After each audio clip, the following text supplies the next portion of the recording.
The annexation of Texas stands as a pivotal moment in American history, shaping the nation's destiny and testing its founding principles.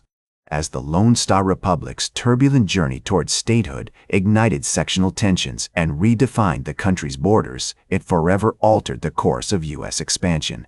Join me on this epic exploration of annexing Texas, where the fate of a nation was forged in the fires of rebellion, diplomacy, and desire. As the Spanish crown's attention turned toward the eastern reaches of its vast American territories, Texas remained a distant frontier, a peripheral concern in the grand tapestry of imperial ambitions. The mission system, established in the late 17th century, served as the primary mechanism for Spanish control, with a series of fortified outposts and religious centers strung along the San Antonio River. These missions, such as San Francisco de los Tejas and La Purísima Concepción, functioned as nuclei for limited settlement, attracting a sparse population of Spanish colonists, Native American converts, and African slaves. However, the native populations of Texas, comprising diverse groups like the Caddo, Comanche, and Apache, resisted the encroachment of Spanish authority, often forming alliances with one another to counter the colonial threat. The Hasinai Confederacy, a loose network of Caddo-speaking tribes, proved particularly adept at navigating the complex web of intertribal politics and Spanish diplomacy, playing European powers against each other to maintain their independence. As Spanish control remained tenuous, native resistance continued to simmer, periodically erupting into violent confrontations that tested the fragile defenses of the mission system. The challenges of defense were exacerbated by the sparse population and limited resources available to the Spanish authorities in Texas. The province's remoteness from the centers of imperial power in Mexico City and Madrid meant that reinforcements and supplies often arrived too late or in insufficient quantities, leaving the missions and presidios vulnerable to attack. The Presidio of San Antonio de Bexar, founded in 1718, served as the primary military outpost in Texas, but its garrison was frequently under strength, and the fort's walls were breached on multiple occasions by native raiders. Imperial neglect also played a significant role in shaping the trajectory of Spanish Texas. As the 18th century wore on, the Spanish monarchy's attention became increasingly focused on the more lucrative and strategically important colonies in Central America and the Caribbean. Texas, with its limited economic potential and exposed borders, was relegated to the periphery of imperial concerns, receiving only sporadic infusions of resources and personnel. This neglect allowed the native populations to maintain a significant degree of autonomy, even as the mission system continued to expand and the seeds of future conflict were sown. As the Mexican War of Independence finally subsided with the signing of the Treaty of Córdoba in 1821, Texas found itself under the sovereignty of the newly minted Mexican nation. The transition from Spanish to Mexican rule brought about a series of significant changes, particularly with regards to land ownership and settlement policies. The Mexican government, eager to populate its northern territories and secure its borders against potential American expansion, introduced the empresario system. This innovative approach allowed private contractors, known as empresarios, to solicit settlers from the United States and other countries, promising them generous land grants in exchange for loyalty to the Mexican government and adherence to its laws. One of the most notable empresarios was Stephen F. Austin, a Missouri native who had relocated to Texas in 1821. Austin's grant, which covered a vast territory stretching from the Colorado River to the Brazos River, would eventually become the foundation for many of the earliest Anglo-American settlements in Texas. As Austin and other empresarios began to attract settlers, the region experienced a surge in population growth, with thousands of Americans pouring into Texas between 1821 and 1830. These newcomers brought with them their own distinct cultural practices, languages, and customs, which often clashed with those of the existing Mexican and Native American populations. The rapid influx of Anglo-American settlers created tensions that would simmer for years to come.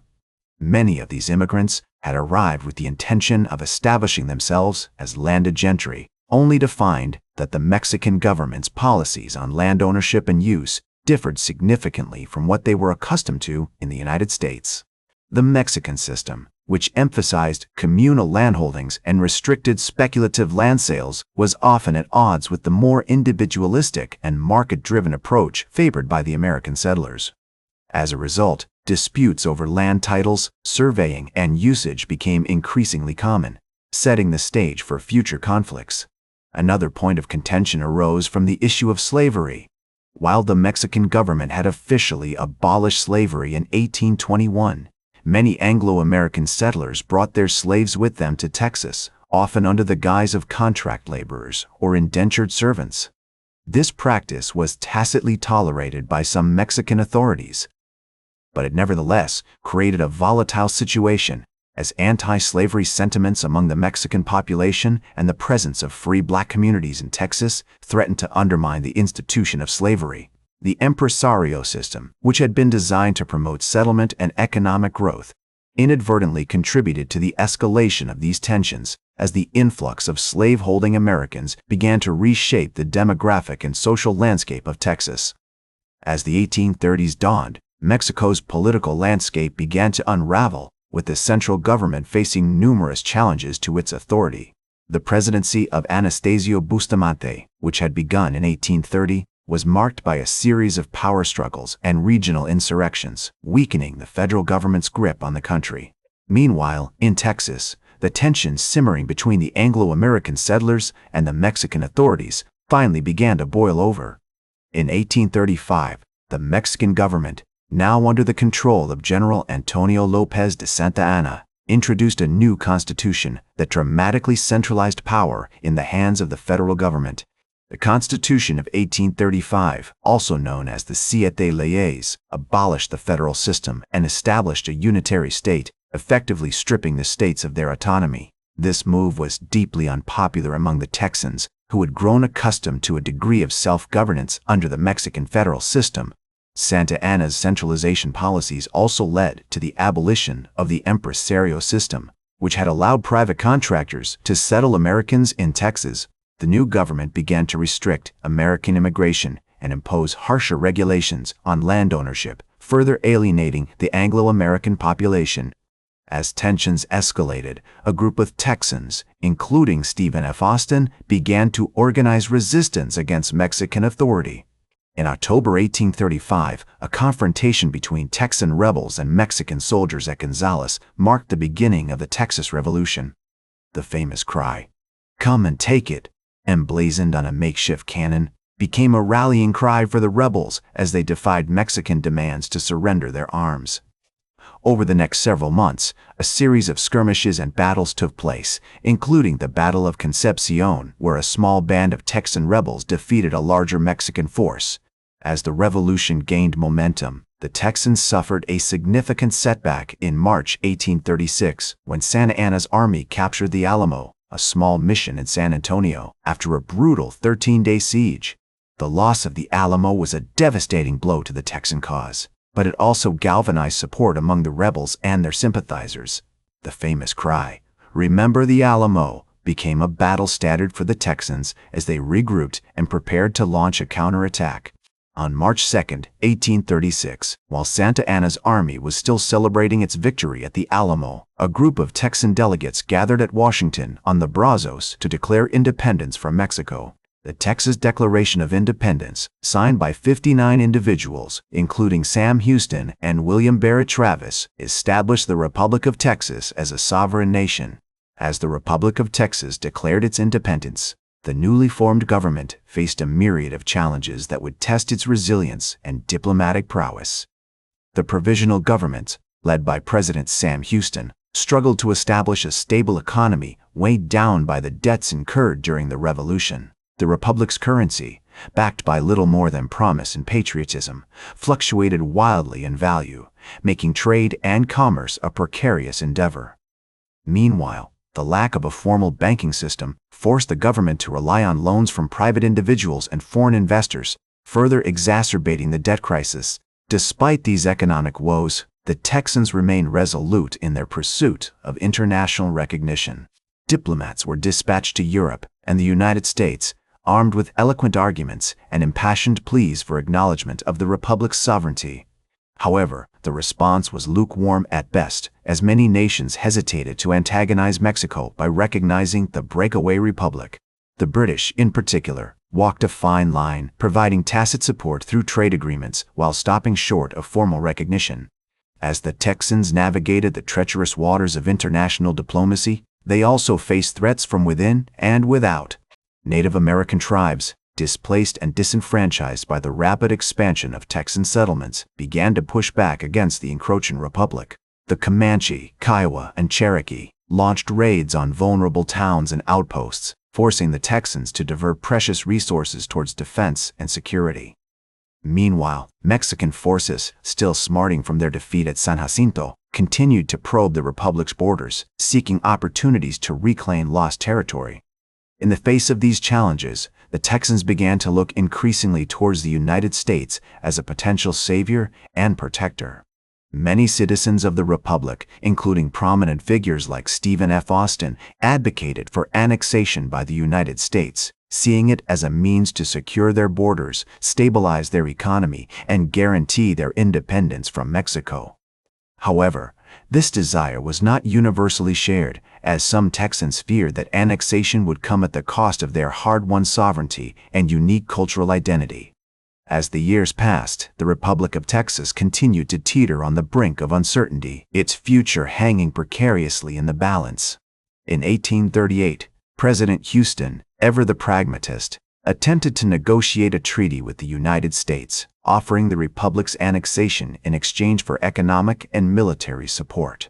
However, the proposal was met with resistance from northern states, which opposed the expansion of slavery into new territories.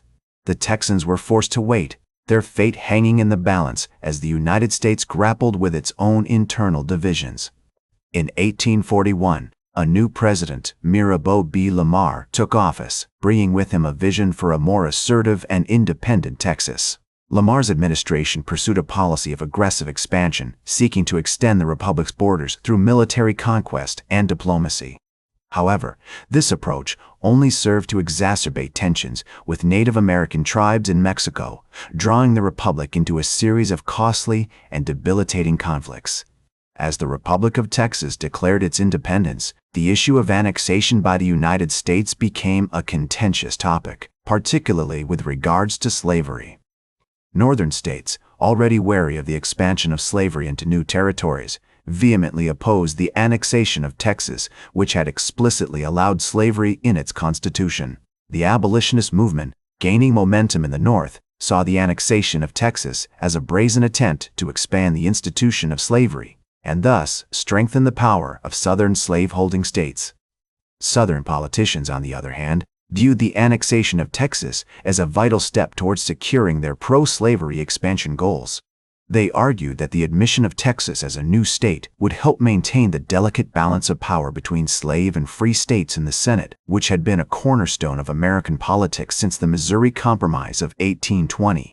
The prospect of adding another slave-holding state to the Union was seen as a necessary counterweight to the growing number of free states in the North. The balance of power concerns were not limited to the issue of slavery alone. The annexation of Texas also had significant implications for the overall distribution of power within the federal government. The addition of a new state would potentially alter the electoral landscape, influencing the outcome of future presidential elections and the composition of Congress. As such, politicians from both sections of the country carefully considered the potential consequences of annexation, weighing the benefits against the risks. The 1836 presidential election had already seen the issue of Texas annexation play a significant role, with candidate Martin Van Buren facing criticism for his perceived lukewarm stance on the matter. As the years passed, the debate over annexation continued to simmer, with politicians like John Quincy Adams and Henry Clay speaking out against the measure. Despite this opposition, many Southerners remain resolute in their support for annexation, seeing it as a vital step toward securing their region's interests. In 1837, President Martin Van Buren, facing intense pressure from Northern abolitionists, deliberately delayed the annexation of Texas, citing concerns over the potential consequences for the balance of power in the Senate. This move was seen as a pragmatic decision, aimed at avoiding a potentially divisive conflict within the Democratic Party. However, it also served to further antagonize Southern politicians who felt that their interests were being ignored. As the debate over annexation continued, the 1840 presidential election loomed on the horizon, with candidates like William Henry Harrison and John Tyler staking out positions on the issue. The Whig Party platform, adopted in 1839, explicitly opposed the annexation of Texas, while Democratic candidate Martin Van Buren continued to walk a tightrope, seeking to balance the competing demands of his party's northern and southern wings. In 1841, the newly elected President John Tyler, a stalwart supporter of states' rights and slavery expansion, began to push for the annexation of Texas in earnest. However, his efforts were met with fierce resistance from Northern politicians who saw the move as an attempt to expand the power of the slaveholding South at the expense of the free states. The stage was thus set for a prolonged and contentious battle over the future of Texas and the balance of power within the United States. The Tyler administration's efforts to secure annexation were hindered by the opposition of key senators like Thomas Morris of Ohio, who introduced resolutions condemning the measure as an attempt to extend slavery into new territories. Meanwhile, Southern politicians like John, the 100th Calhoun of South Carolina, continued to press for annexation, arguing that it was essential to maintaining the balance of power within the federal government. In 1844, President John Tyler's annexation strategy gained momentum as he sought to bypass the two-thirds Senate majority required for a treaty by instead pursuing a joint resolution of Congress. This approach would only need a simple majority in both the House and Senate, making it a more feasible option for securing Texas statehood. Tyler's calculations proved correct, as on January 25, 1845, the House of Representatives voted 100 to 98 in favor of annexing Texas, with the Senate following suit on February 27, 1845. With a vote of 27 to 25, the joint resolution, which was signed into law by President Tyler on March 1, 1845, outlined the terms for Texas statehood, including the provision that Texas would be admitted to the Union as a slave state. The resolution also stipulated that the Republic of Texas would become part of the United States, with its boundaries to be determined by the U.S. Congress. However, this move was not without controversy, as Mexico, which had never formally recognized Texan independence, vehemently opposed the annexation. The Mexican government, under President José Joaquín de Herrera, viewed the annexation as a blatant violation of their sovereignty and an attempt to expand American territory at their expense. In response, Mexico severed diplomatic relations with the United States, setting the stage for a potential conflict over the disputed territory. The U.S. government, meanwhile, was faced with the task of defining the boundaries of the new state, which would become a major point of contention in the years to come. As the annexation process moved forward, territorial boundary disputes began to emerge, particularly regarding the border between Texas and Mexico's neighboring states. The Republic of Texas had long claimed a vast territory that included parts of present-day New Mexico, Oklahoma, Kansas, Colorado, and Wyoming, which was based on the Adams-Onis Treaty of 1819 between the United States and Spain. However, Mexico disputed these claims, arguing that the border should be established along the Nueces River, which marked the southern boundary of the original Texan colonization grant. The annexation of Texas marked a pivotal moment in American history, setting the stage for westward expansion, the Mexican-American War, and the eventual escalation of tensions leading to the Civil War. The reverberations of this event can still be felt today as the United States continues to grapple with issues of identity, territory, and the legacy of slavery. As we reflect on the complex and often contentious history of Texas's annexation, we are reminded that the past is never truly past, but rather a living, breathing entity that shapes our present and informs our future. Thank you for joining me throughout this historical journey. Until we meet again, I'm Herodotus, reminding you that history isn't just a story, it's our story. Remember to like, share, and subscribe, and until next time, remember that to understand the present, we must first understand the past.